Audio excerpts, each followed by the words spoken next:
I am so excited because we are about to embark on a very exciting adventure where Emma has chosen my TBR for this month, specifically to introduce me into romance books because I've never delved into the genre before, not because I have a problem with reading romance, but just because there's so much of it that I really had no idea where to start. First one we have is Evie Drake Starts Over by Linda Holmes, which she recommended to listen to an audiobook. Then we also have Get a Life Chloe Brown by Talia Hibbert, also recommended for audiobook. Then we have The Right Swipe by Alicia Ray, which I have on hold for a physical copy at the library. And then we have Dance Upon the Air by Nora Roberts, which is the only book I have like a physical copy of. And she also recommended as like a little bonus historical romance moment, Just Like Heaven by Julia Quinn, which I wasn't able to get a hold of a physical copy like she recommended, but it is available in Scribd audio. And because she's essentially a lobbyist for the audiobook industry, I thought, you know, she'd have to be okay with that.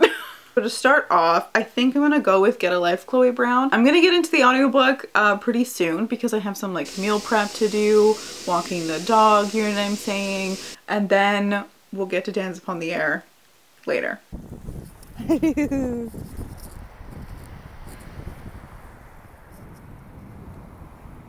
We have some important updates already. Oh, firstly, I'm eating a bunch of popcorn and having a little botanical soda moment while in my pajama bottoms because we're having a time.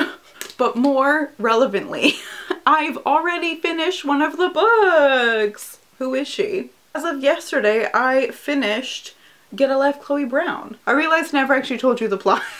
So what I came to find out is that this book is about our mainish character, Chloe Brown, who is in her early to mid 30s. She comes from a wealthy black family, but then also has chronic illness, and she has a near-death experience. This is all like in the description, by the way. I'm not spoiling anything, but there's probably gonna be a lot of spoilers anyway, so just meh. And after she almost dies, she realizes that what flashed before her eyes was not that interesting and that she needs to get a life, and makes a list of things that she wants to do to kind of get her life back, and eventually recruits her very sexy superintendent artist man to help her with this list. And then I'm sure you can assume, there's a hair, what happens from there. I'm gonna first mention the two things that I didn't like as much about the book, just because it's more succinct and easier for me to get out of the way, but don't be put off by that. I know that this is a romance book.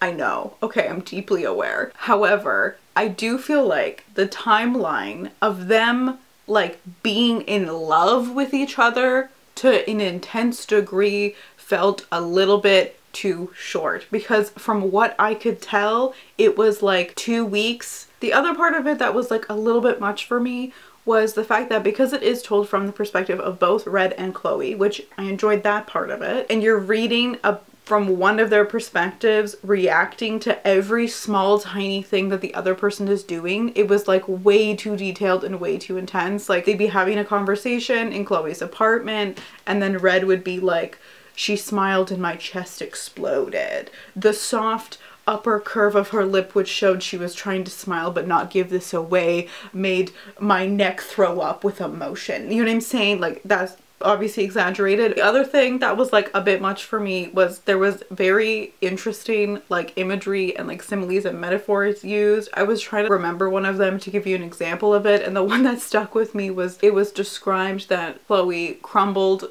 like feta cheese into his arms, which was kind of genius. In terms of what I liked about the book, which was pretty much everything else, okay? So firstly, also don't make fun of my wallet phone, okay? I'm not 45. I am a white woman, but like it has use, okay? So don't come for me. Size and fatness in the book too. I was talking about the fact that I was doing this project with somebody else in a virtual book club that I'm doing, which I love. And she mentioned that part of the selling point of this book is that it is supposed to have that representation. Because I was looking out for it, I didn't miss when it was brought up, which is a point in the book where she's literally climbing a tree to save a cat and gets to the top and is like, I'm thick as hell. That tree might not support me. Part of her thought process in saying that is talking about the way in which she never actually really thinks about her size. So I think it's intentional that like, it's just not supposed to be that big of a deal. I really enjoyed listening to Red's perspective. Also, okay, I forgot, oh, how could I forget to mention? It was narrated by Adoya Ando, and she did an incredible job Also because I was not expecting this book to be English, and then the accents just came out of the fucking woodwork, and she did an incredible job. Red in his accent swearing in the inner monologue was a work of art, okay? The one thing that I will give the British as a whole is their artful use of the word fuck, okay? It's truly unlike anything else. Sir, can I help you? What are you doing? Hello, and welcome back to my very appropriately pink bathtub because I just finished reading Dance Upon the Air by Nora Roberts. I was meaning to do like midway updates and things, but I've just been plowing through this stuff, okay? I have many thoughts, but I'm gonna try and get through them quickly because I've been in the bath forever and the shit is cold now. In terms of what this is all about, okay? It is about a woman, Nell Channing, who has escaped an abusive relationship and has found herself on a small island in New England. Firstly, the vibes in this story are immaculate, okay? Wow. Living in a yellow cottage on a New England island, baking, gardening, witches, like what? The first few chapters of this book especially were a goddamn gift. The romance is definitely iffy, okay? Because it was written by and for straight people, okay, right out of the 90s. The love interest in this story, his name is Zach Todd, and he's a cop. So there's that. And also, again, as a large part of the story is about her, you know, finding her way back to herself and reclaiming herself and becoming her own person again after being in this abusive relationship. And even though Zach deduces very quickly that that was a part of her past and is, you know, supposed to be kind of like this good, nice man because he's like waiting for her and whatever, but at the same time, like, gets mad at her, and it's insulting to him that she could ever think that, you know, he would also be abusive to her. So, you know, and then there's like certain points in the story where she has to be like, hi, hello, sir, this is actually not about you, okay? But as Emma said, when I've talked to her about this book, the romance isn't the central part of the story, which is why I still loved the book. Some other things of note happening in this book is that it features sibling relationships that are arguably too close for comfort. It's also very invested in capitalism in a way I was not expecting. This book did also make me appreciate the fat and other types of representation that were in Get a Life, Chloe Brown. Because in this book, everybody is thin and pale like the moonlight. But I did really like it. Okay, I just like ripped through this. It's truly just, you know, mentally, I'm always gonna be in that cottage. And I did buy the other two in the trilogy because I had a suspicion that I would like it. So, you know, we'll see. Maybe we'll get to those like right away. I don't know. Hello again. So I'm about to start listening to another audiobook because I'm going to like water my plants, make some thumbnails, you know what I'm saying? So I think I'm actually gonna start with Just Like Heaven by Julia Quinn. I just thought I'd share with you the description for this book. This is the format in which it is written. Honoria Smith is A really bad violinist. B, still miffed at being nicknamed Bug as a child. C, not in love with her older brother's best friend. D, all of the above. Marcus Holroyd is A, the Earl of Chatteris. B, regrettably prone to sprained ankles. I identify with a weak-ankled bitch, you know what I'm saying? C, not in love with his best friend's younger sister. D, all of the above. Together, they A, eat quite a bit of chocolate cake. B, survive a deadly fever and the world's worst musical performance. C, fall quite desperately in love. We love a list-based premise. You know what I'm saying? Always on guard. Welcome to this deliciously flattering angle featuring hormonal acne that I don't want to talk about. Yesterday, my library holds came through, hello, so I went and picked those up. And then it's also been snowing here, which is wild because I live in a temperate rainforest and that doesn't usually happen. And then this morning, also finished listening to Just Like Heaven, narrated by Rosalind Landor. First of all, I mispronounced her name. It's not Honoria, as you probably already guessed, okay, it's Honoria Smythe Smith, okay, gotta respect the hyphen. I thought they were just spelling Smith two different ways because Anglo-Saxons are wild, okay, but I was wrong. Overall, I thought this book was really sweet and did exactly what it said it was going to do. And that kind of predictability is very comforting. Part of it being really sweet is that Honoria and Marcus's bonding point is like how much they love desserts. And like I said, this is about her falling in love with her oldest brother's best friend. So at the beginning, there was a little bit of like, there's a lot in this book about like what's appropriate, what's not appropriate. There's like a point where he's like very ill and and she like comes to take care of him, and like the whole time she's like, it would be so improper under any other circumstance, or like only because he's basically dying is this like okay that I'm here alone in his room, and like other kinds of things. And also the fact that like is on the cover, there's this whole thing about how whenever her family puts on this like musical, she performs in a quartet, she wears red shoes as like lucky shoes, and she tells this to Marcus, and he like almost busts a nut over the fact that she wears red shoes. Oh my god. And then after all of this, they like literally fuck before they're even engaged, like during a ball. The only thing about the audiobook is that although the narrator did a really good job with the like women characters, the way that she did the men characters' voices was basically just how you would make fun of like an upper class British person. The way that Marcus always said her name was like Honoria. Like yesterday I also finished Heaven and Earth, which is book 2 in the Three Sisters Island trilogy by Nora Roberts. And did she almost do me dirty with this book? My god. For about 80% of the book, I was like about to have words with Nora, okay? And then the last like 20 to 30%, she reeled me back in. The first 80%-ish of this book is so much more yikes. I don't think I really went over this when I was talking about Dance Upon the Air, but as this is a trilogy, it's called the Three Sisters Island, you know what I'm saying? I'm sure you can guess that there are 3 kind of central characters. So the first book, like we've discussed, was about Nell. When she gets to the island, she meets the other 2 like sisters that are involved in this plot. So the first one she meets is Mia, who is like the witch. She's the one who hires Nell to work at her bookstore slash cafe that is called Cafe Book. And then there is also the sister of Nell's love interest, Ripley Todd, and is also a cop. So the plot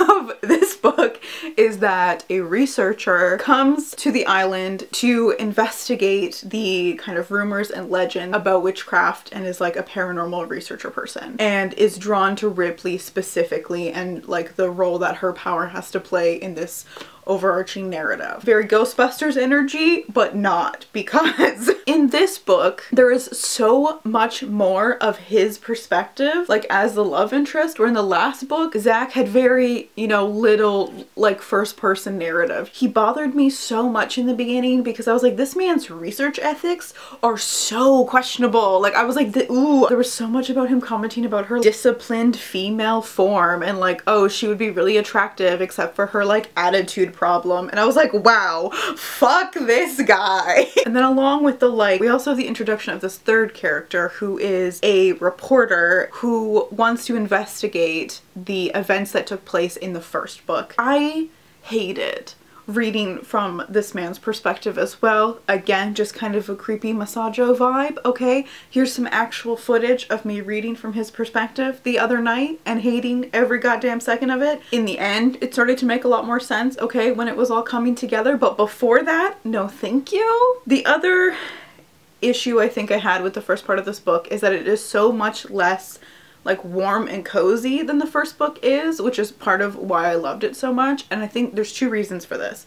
One is that because in general Ripley is not a very like warm and affectionate person. Like that is just very much not her vibe. But that combined with having the majority of the perspectives be these 2 highly questionable men, just like there was no like real warmth in the story again until like the last 20%, and then it came out of the fucking woodwork. And then also because the weather here has been like you know, more similar to that of the book, I was able to like, you know, find something within that. Happy Valentine's Day, Binchonchos! The last time we spoke, okay, we had a cute little sprinkling of snow, but for the last 2 days, it has been absolutely bucketing snow, okay, in a way that nobody was prepared for, and now I live in a winter wonderland. We've all been trying to keep, you know, warm in our own ways. Are you warm enough? I've also gotten about 40% of the way through Evie Drake Starts Over, and I have a lot of thoughts, so I thought we'd do a midway update for once. This book is about Evie Drake, whose husband has died in a car accident about a year ago, although what nobody knows is that when he died, she was like on her way to leave him because he was a huge asshole. However, he was like a beloved doctor in the town they live in. She doesn't really know how to deal with the grief, but also like the guilt of like not really missing him. And then her best friend, Andy, his childhood best friend, used to be like an incredibly famous pitcher, was living in New York. He's retired because he just all of a sudden just can't pitch anymore. Is being very much hounded by the general public and social media, etc. about it.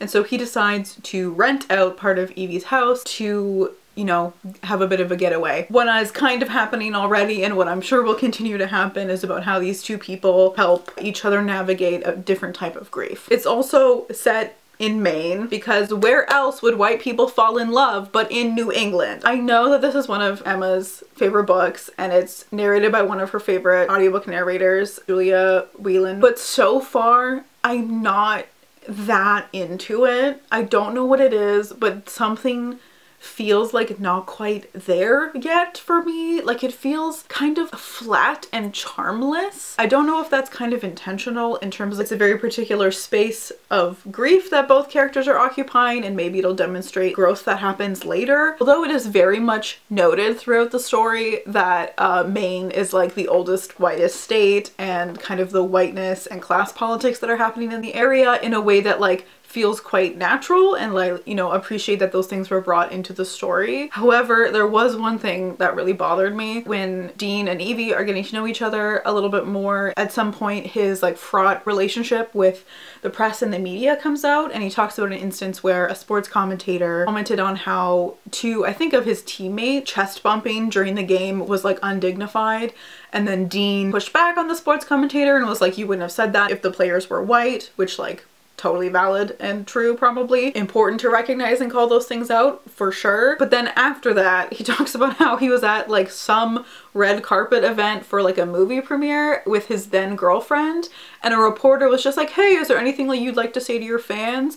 And he like apparently went off about climate change, but seemingly out of nowhere, and that it didn't have anything to do with like the movie or the context they were in. And so I was like, is Linda Holmes trying to turn this man into baseball Mark Ruffalo? And it bothered me because it felt like a very like performative way for the author to try to establish that he is like a good man and that he is like a white straight man that we as readers can trust. I will decide whether or not he is like a good person and to be trusted or not by what he says and does throughout the story as he's like entering this relationship and how he reacts to things. Like, I don't need to be told that he's a good person. I need you to show me as the author, okay? I don't know if it's just like the mood I've been in this weekend, but like I was not having it. I'm in my Wonder Woman onesie.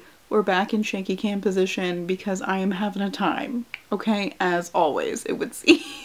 Last night I finished listening to Evie Drake Starts Over, and okay, here we go. Once I got to 50% of the way through and I bumped it up to 1.1 speed, that really did something for me, and I did end up enjoying it a lot more than I was. In terms of it feeling kind of flat in the beginning, the only way I can really describe it sounds super douchey, and I apologize. The first 50% of the book, you're reading from the perspective of somebody who is like holding their breath, and then 50% of the way through starts like taking little sips, and then it's not until 90% of the way through that you get like a full exhale. Even though I never felt I ever like really connected to any of the characters or just like really relished or enjoyed reading from their perspectives, but I was invested enough that I got genuinely upset and like stayed up until 1:30 in the morning to finish listening to it. What I really appreciate about this book is how it deals with so many different types of relationships in terms of like having complex relationships with parents, intense life changes and things that happen with very close friends like in your 30s. Also romantic relationships, relationship with oneself, it kind of lies at the root of it, and that needing to kind of regroup and reconnect with yourself can ultimately end up being a better romantic situation overall. This one also felt the least like a romance compared to all the other ones I've read so far. Part of that was that it was very fade to black, okay? It was the least like sexy of all the books, so I can very much see why this would be a really good book to recommend to somebody who wants to get into romance as a genre but is maybe like a little bit hesitant in terms of not wanting to read like just about a romantic relationship, or like would prefer a more fade to black reading experience. Hello.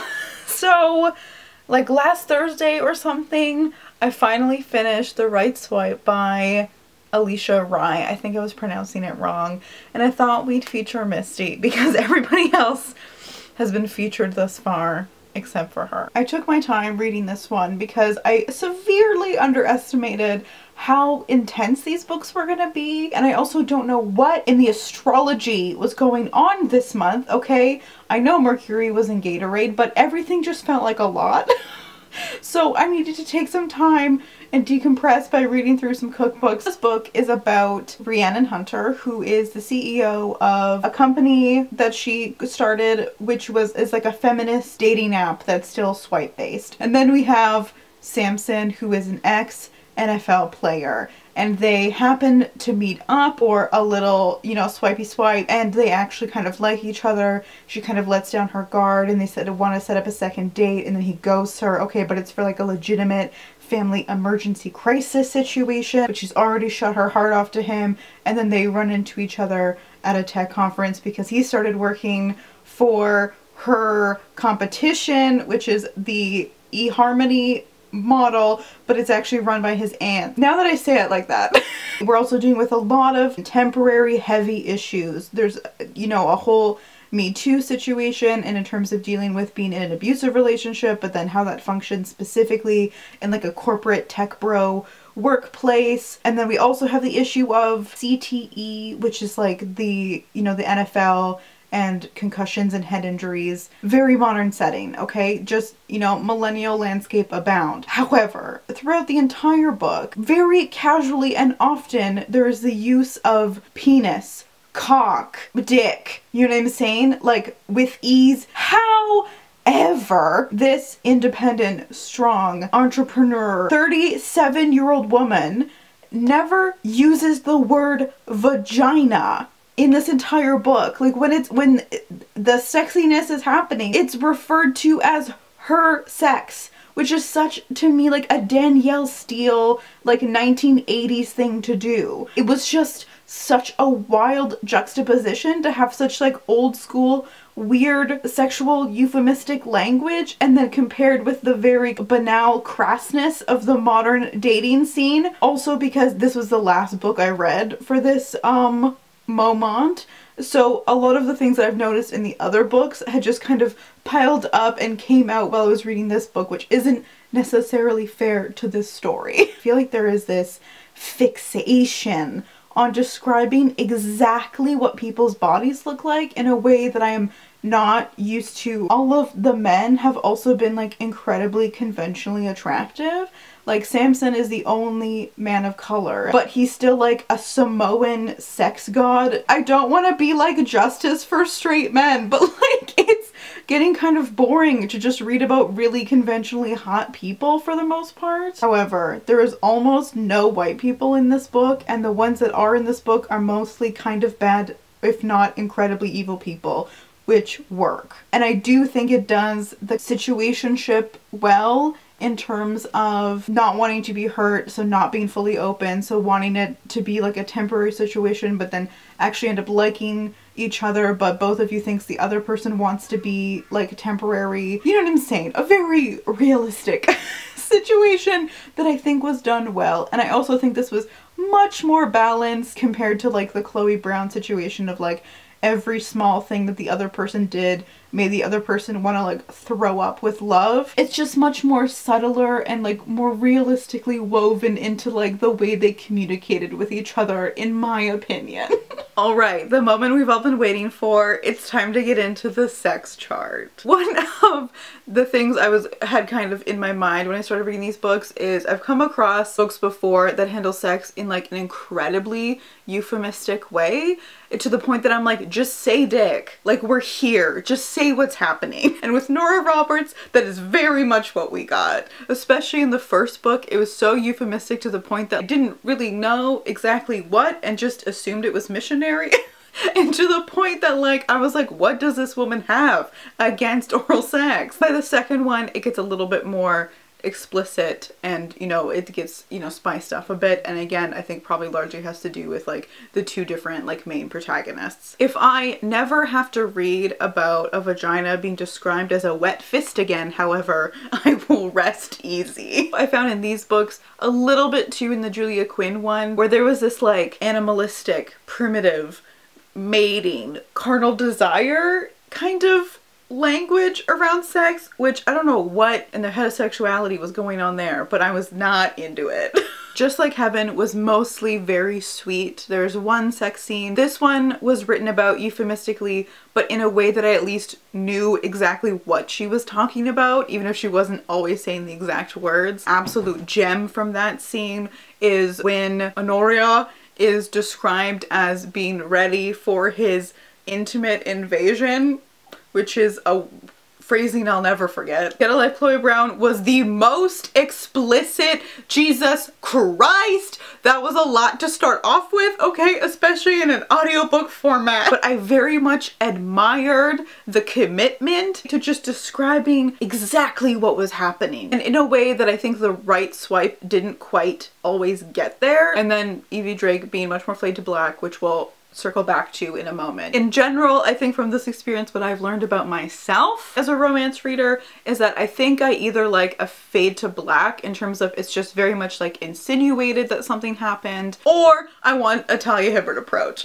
Something I found really interesting about these books is that they talked about emotional intimacy in a very like nuanced and thoughtful way in terms of the difficulties of like being with a new person. But I don't feel like this kind of complex treatment of emotional intimacy and communication was extended to sex. All of the women could orgasm by penetration alone, even if like other stuff was happening, which is definitely the case for a lot of women and people who have vaginas, but that is a much smaller percentage, but is something that is very much lauded in terms of like a heterosexual kind of expectation and standard for sex, because it is based around penetration. Every time these people had sex for the first time, it was like mind-blowing, and it was just all of these like wildly unrealistic expectations for sex. And this is what's made me appreciate Evie Drake more and more, because this is the only book that dealt with any kind of like awkwardness or a bit of like insecurity in terms of like being with a new person for the first time. She had married her high school sweetheart and had never been with anybody else, and so she was like, ah. And the fact that Dean had like previously dated like incredibly beautiful famous women, and her being like, I'm a girl from Maine, you know what I'm saying? Like, and that made me connect with her so much more and feel so much more invested when they did have sex. And the fact that it was fade to black, but it just kind of like mentioning like the clumsiness that can come with eagerness and with being with a new person for the first time, just so much more realistic. I just really wish that the emphasis that was put on communication in terms of emotional intimacy was extended to sexual intimacy. Like, I really wish that these books featured communicating like what you need, what you would like, what works best for you. Do you know what I'm saying? Like, I just wish that those could be modeled as well and could be seen as a part of the sexual experience. It's editing, Liliana. One thing I forgot to mention in terms of this was in speaking again to my friend about Chloe Brown and representation of fatness, even though it's great that it's not really brought up in the fact that like it's something awful that she has to overcome every day and stuff like that. At the same time, like fatness and desire in dating is like such a thing, and it does feel like because it was touted as such like a fat ret book, it is a little bit, it feels a little bit like a missed opportunity that it's not talked about more. Not even necessarily like in a negative way, but just like acknowledged at all, really. Especially even when we're talking about sex, the logistics for being fat and having sex can be a little bit different sometimes, and it would have been amazing to see like a really affirming conversation modeled around that. The other thing I forgot to mention is that love as having to culminate in sex and sex as being an essential part of romantic and sexual love. It's like that's a whole thing. It's like a whole different video, okay, in terms of talking about like asexual representations in romance.